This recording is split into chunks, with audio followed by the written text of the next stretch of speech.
چلو پڑھو. بسم الله الرحمن الرحيم. باب الاستقامة. قال الله تعالى فاستقم كما أمرت. وقال تعالى إن الذين قالوا ربنا الله ثم استقاموا تتنزل عليهم الملائكة ألا تخافوا ولا تحزنوا وأبشروا بالجنة التي كنتم توعدون نحن أولياؤكم في الحياة الدنيا وفي الآخرة ولكم فيها ما تشتهي أنفسكم ولكم فيها ما تدعون نزلا من غفور رحيم. وقال تعالى إن الذين قالوا ربنا الله ثم استقاموا فلا خوف عليهم ولا هم يحزنون أولئك أصحاب الجنة خالدين فيها جزاء بما كانوا يعملون. بسم اللہ الرحمن الرحیم. باب الاستقامت، استقامت کا باب. استقامت باب استفعال کا مصدر ہے.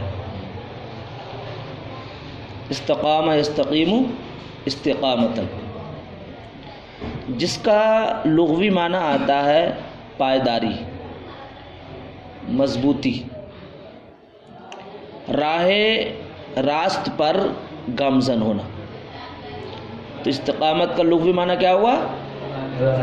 راہ راست پر گامزن ہونا، پائیداری، مضبوطی کے. اور استقامت کا اصطلاحی معنی ہے تمام معاملات شرعیہ، اوامر شرعیہ کو اختیار کرنا، پھر ہمیشگی کے ساتھ اس پر قائم رہنا. یعنی امور شرعیہ کا اختیار کرنا، پھر ہمیشگی کے ساتھ ان امور شرعیہ پر قائم رہنا. یہ استقامت کا اصطلاحی معنی ہوا. اور استقامت فی الدین ہی سب سے بڑی کرامت ہوتی ہے. کس شخص کے لیے؟ یعنی جو صراط مستقیم پر گامزن ہو، خوف خدا اپنے دل میں بیٹھائے، اللہ نے جن چیزوں سے روکا ہے ان چیزوں سے رکے، اور جن چیزوں کو کرنے کا حکم دیا ہے ان چیزوں کو کرتا رہے. تو اپنے دین حق پر مضبوطی کے ساتھ، پائیداری کے ساتھ قائم رہنا ہی سب سے بڑی کرامت ہوتی ہے. تو اللہ کا جو ولی ہے، ولی اسے ہی نہیں کہا جاتا ہے جس سے کرامتوں کا ظہور ہو، بلکہ استقامت فی الدین ہی اللہ کے ولی کے لیے بہت بڑی کرامت ہوتی ہے. حضور تاج الشریعہ علیہ رحمت و رضوان کے اندر استقامت فی الدین ہی سب سے بڑی کرامت تھی. یہاں تک کہ صوفیاء کرام بیان فرماتے ہیں الاستقامت فوق الکرامہ، فوق الکرامتی. استقامت جو ہے کرامت سے بھی بڑھ کر ہے. اور ایک جگہ صوفیاء کرام بیان فرماتے ہیں الاستقامت خیر من الف کرامت. استقامت تو 1000 کرامتوں سے بہتر ہے. تو اپنے دین پر مضبوطی کے ساتھ ڈٹے رہنا، اوامر و نواہی کے ساتھ، اوامر جن چیزوں کو حکم دیا ان پر عمل پیرا ہوتا رہے، اور اجتناب، گریز کرے ان اشیاء سے جن اشیاء سے اس کو روکنے کا حکم دیا گیا ہے. اور خوف خدا اپنے دل میں بٹھانا اور اپنے مذہب پر مضبوطی کے ساتھ ڈٹے رہنا، قائم رہنا، اپنے قدموں میں تذبذب پیدا نہ ہونے دینا، مضبوطی کے ساتھ ڈٹے رہنا، اسی کو استقامت فی الدین کہا جاتا ہے. اور یہ اللہ کے ولی کے لیے سب سے بڑی کرامت ہوتی ہے. تو قال اللہ تعالی، اللہ تعالی نے فرمایا فاستقم کما امرت. اس میں مخاطب کون ہے؟ نبی کریم صلی اللہ علیہ وسلم.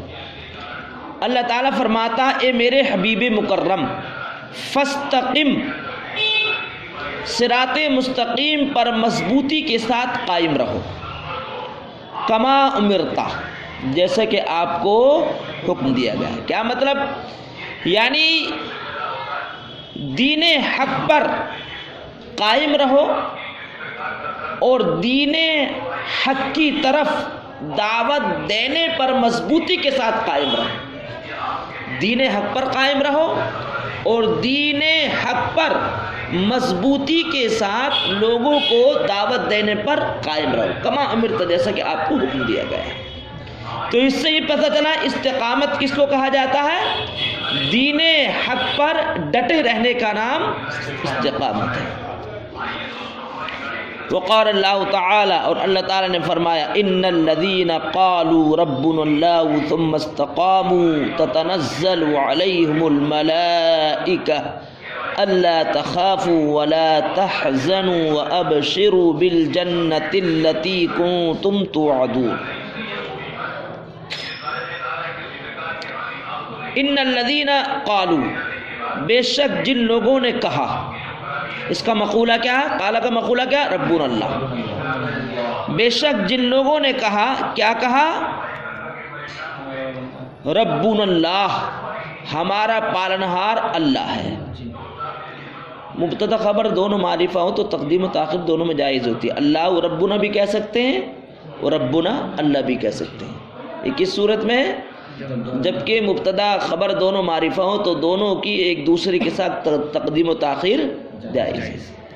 لیکن نکرہ اگر مبتدا ہو تو وہ خبر، یہ جو ہے نکرہ اگر مبتدا نہیں بن سکتا، کہ اس کی صورتیں ہیں بننے کی، حمزہ استفہام پر اس کا اعتماد ہو یا تخصیص اس کے اندر ہو۔ بہرحال یہ نبی قاعدہ۔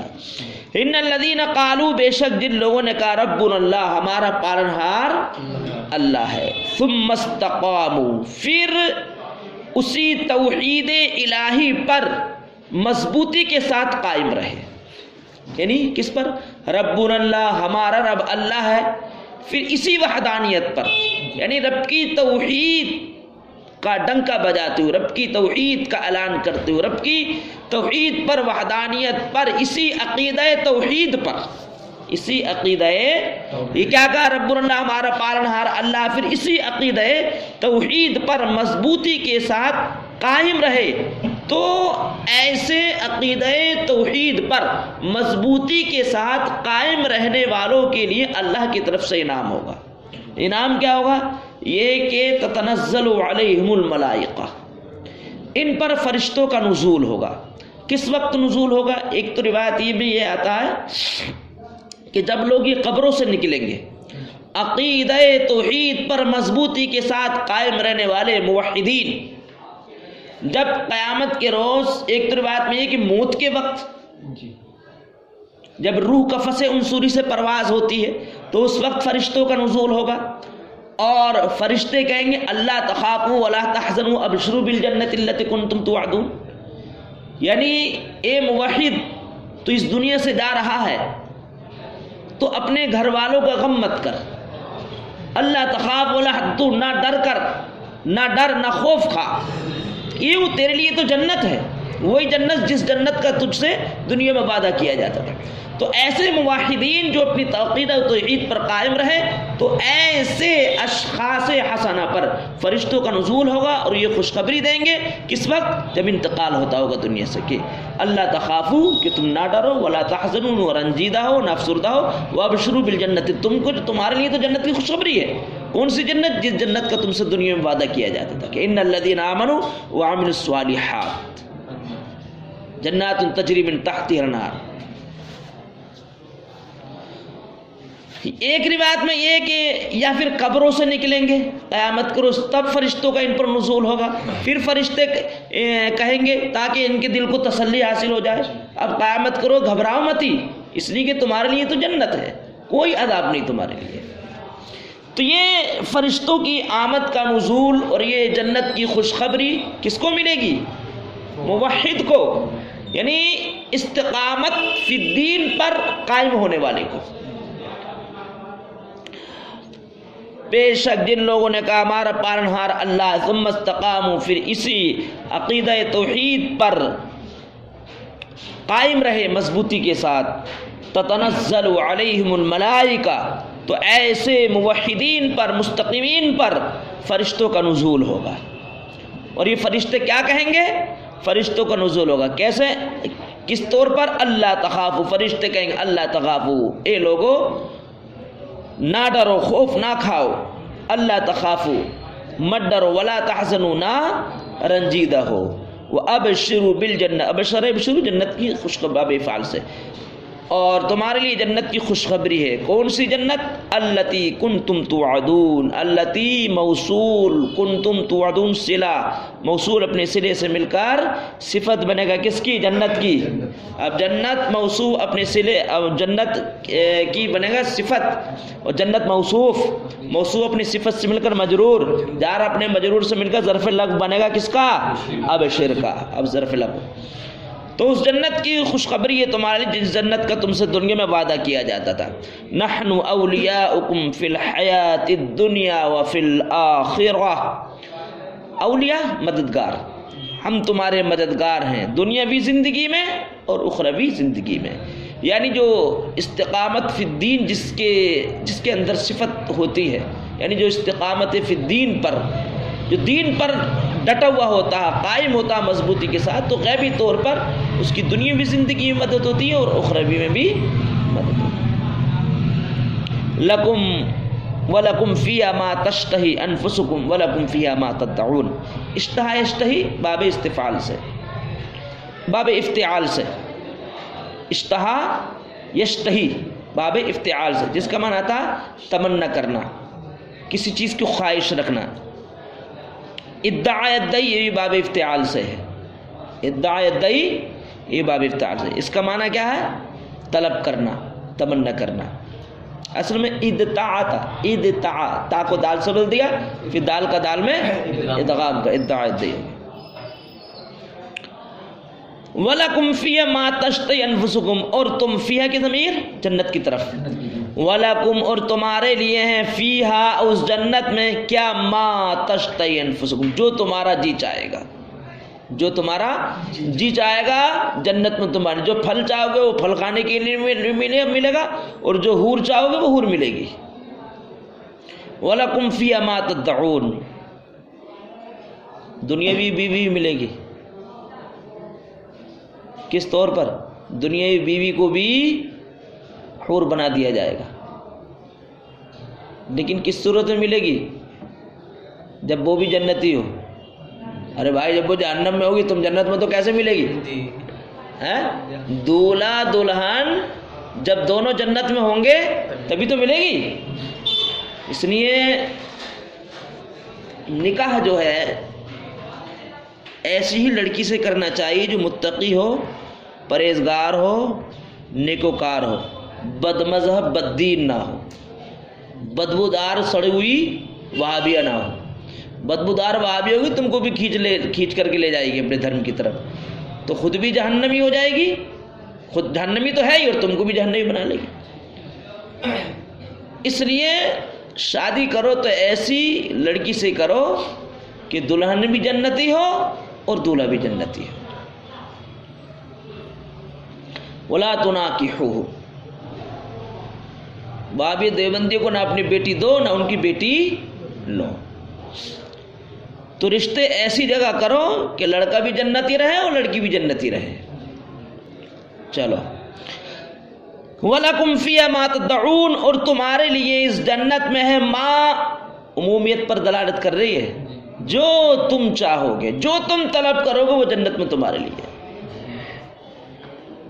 شرعی چیز۔ وَلَكُمْ فِيهَا، اور تمہارے لیے اس جنت میں ماں وہ تمام کچھ ہے جو تم چاہو گے، جو تم طلب کرو گے۔ اور یہ کیا ہے؟ یعنی جنت میں من پسند کی بیوی ملنا اور من پسند کے ساتھ پھل ملنا، جو چاہے وہ جنت میں ملے گا۔ یہ کیا ہے؟ یہ رب کی طرف سے مختصر سے مہمان نوازی ہے مومن کے لیے، بندہ مومن کے لیے مختصر سے مہمان نوازی۔ نزلا من غفور الرحیم، یہ رحم فرمانے والے، بخشش کرنے والے رب کی جانب سے یہ مختصر سے مہمان نوازی ہے۔ یہ مفعول مطلق ہوگا، اسے فعل محذوف ہے، اس کو بولتے ہیں اجاز حذف بلاغت کی زبان میں. پڑھا نہیں ہو اجاز حذف کسے کہتے ہیں؟ عبارت سے کسی کلمے کا حذف کر دینا، یہ کسی حرف کا حذف کر دینا، پورے جملے کا حذف کر دینا، بشرطے کہ قرینہ اس پر دلالت کر رہا ہو تو اس کو اجاز حذف بولتے ہیں. دروس البلاغہ پڑھی نہیں؟ مزہ مزہ ہوئی کیا؟ اولئک اصحاب الجنت خالدین فیہا جزاء. اچھا، وقال اللہ تعالی، اور اللہ تعالی نے فرمایا ان الذین قالوا ربنا اللہ، بے شک جن لوگوں نے کہا ہمارا پالنہار اللہ، ثم استقاموا، پھر اسی ربوبیت پر، عقیدہ توحید پر قائم رہے، فلا خوف، تو ایسے مؤمنین کو نہ کوئی خوف ہے اور نہ کوئی رنج و غم. اولئک اصحاب الجنت خالدین فیہا، یہی لوگ جنت والے ہیں. خالدین فیہا، اس میں ہمیشہ ہمیشہ رہیں گے. خلود کا معنی ہوتا ہے داخل ہو جانا پھر کبھی نہ نکالے جانا، ایسی ہمیشگی کہ کبھی جنت سے پھر نکالے نہیں جائیں گے، یہ خلود کا معنی آتا ہے. ہمیں ایسی ہمیشگی کہ کبھی پھر نہ نکالے جائیں گے. خالدین فیہا، اس میں ہمیشہ ہمیشہ رہیں گے. تو جنت میں جو رہنا ملے گا، سکونت دائمی طور پر ملے گی، یہ اعمال حسنہ کے بدلے میں ملے گی. جزاء بما كانوا يعملون، اس اعمال کے بدلے میں جو یہ دنیا میں کرتے تھے، یعنی اعمال حسنہ کے بدلے میں ایک انعام ملے گا مومنین کے لیے، بربنائے تحفہ ہدیہ.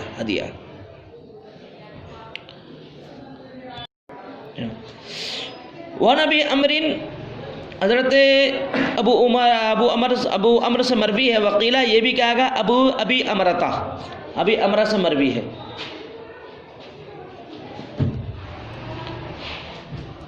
ابی امرہ سفیان بن عبداللہ رضی اللہ تعالیٰ عنہ سے مروی ہے. قال کہتے قلت، میں نے عرض کیا، یا رسول اللہ، اے اللہ کے رسول، قل لی فی الاسلامی قولا،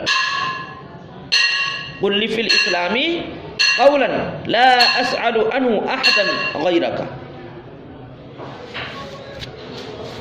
تو میں نے عرض کیا اللہ کے رسول، قل لی فی الاسلام قولا، میرے لیے اسلام کے تعلق سے ایک ایسی بات بیان فرما دے.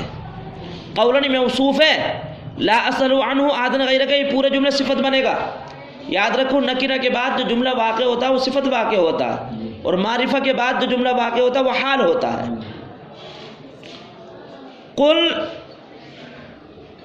لی فی الاسلامی، اے اللہ کے رسول مجھے میرے لیے اسلام کے تعلق سے ایک ایسی بات بیان فرما دیں کہ لا اسأل عنہ احدا غیرک، کہ آپ کے سوا پھر اس کے متعلق کسی سے میں سوال ہی نہ کروں. یعنی ایسی بات، اس کو بولتے ہیں انٹیگریٹڈ، مختصر اور جامع، ایسی بات مجھ کو بتلا دیں کہ پھر آپ کے بعد اس بات کے تعلق سے کسی سے پوچھنے کی ضرورت ہی نہ پڑے. ایسی بات مجھ کو بیان فرما دیں. قل لی، میرے لیے ایک ایسی بات بیان فرماتے، قولا، ایک ایسی بات، لا اسأل عنہ، کہ میں اس کے تعلق سے سوال نہ کروں، احدا، کسی سے بھی سوال نہ کروں، غیرک، آپ کے سوا. قال، تو سرکار نے فرمایا، قل، کہو، آمنت باللہ، اللہ پر ایمان لایا، ثم استقم، پھر اسی پر قائم رہو. گویا کہ ایمان باللہ، استقامت فی الدین، یہ ایک ایسی چیز ہے کہ اگر ان دو چیزوں کو اپنا لے، ایمان باللہ کو، استقامت فی الدین کو، پھر اس کو کسی چیز کی ضرورت ہی نہیں ہے. تو وہ ایمان باللہ، پہلے اللہ پر ایمان لائے، اللہ پر ایمان لائے، پھر ایمان لانے کے ساتھ اسی ایمان پر ڈٹے رہنا، اسی کا نام استقامت ہے. رواہ مسلم، امام مسلم نے اس کی روایت کی. وعن ابی ہریرہ رضی اللہ تعالی عنہ، حضرت ابو ہریرہ رضی اللہ تعالی عنہ سے مروی ہے، قال کہتے ہیں، قال رسول اللہ، اللہ کے رسول صلی اللہ علیہ وسلم نے ارشاد فرمایا، قاربوا وسددوا. قارب یقرب، باب مفعلت سے قرب اختیار کرنا، میانہ روی اختیار کرنا، میانہ روی، وہ استقامت فی الدین.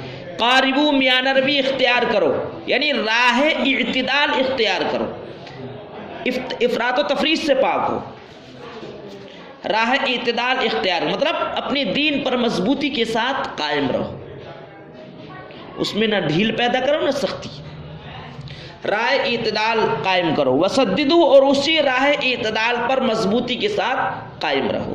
سدد یسن باب تفعیل سے مضبوطی کے ساتھ قائم رہنا. وَعَلَمُوا اور تم جان لو أَنَّهُ لَن يَنْجُوَ أَحَدٌ مِّنْكُمْ بِعَمَلِهِ نجا ینجو باب نصر ینصر سے نجات حاصل کرنا. ہرگز تم میں سے کوئی بھی عمل کی بنیاد پر نجات حاصل نہ کرے گا.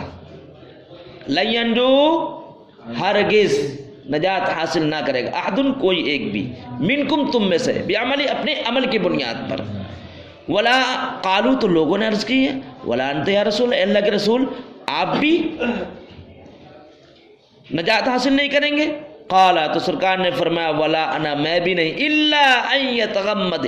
حالانکہ یہ تواضع ہے یہ جملہ جو سرکار تو جنت کے مالی کی ہے تو یہ سرکار کا جو جملہ ہے یہ اپنی امت کو تعلیم کے لیے ہے سکھانے کے لیے ہے اور بربنائے عاجزی ہے. یہ تغمد چھپا لینا مگر اللہ تعالیٰ مجھ کو اپنے فضل و رحمت سے ڈھانپ لے گا یعنی اپنی رحمت کی چادر مجھ پر اڑا دے گا اور اپنے فضل سے مجھ کو ڈھانپ لے گا.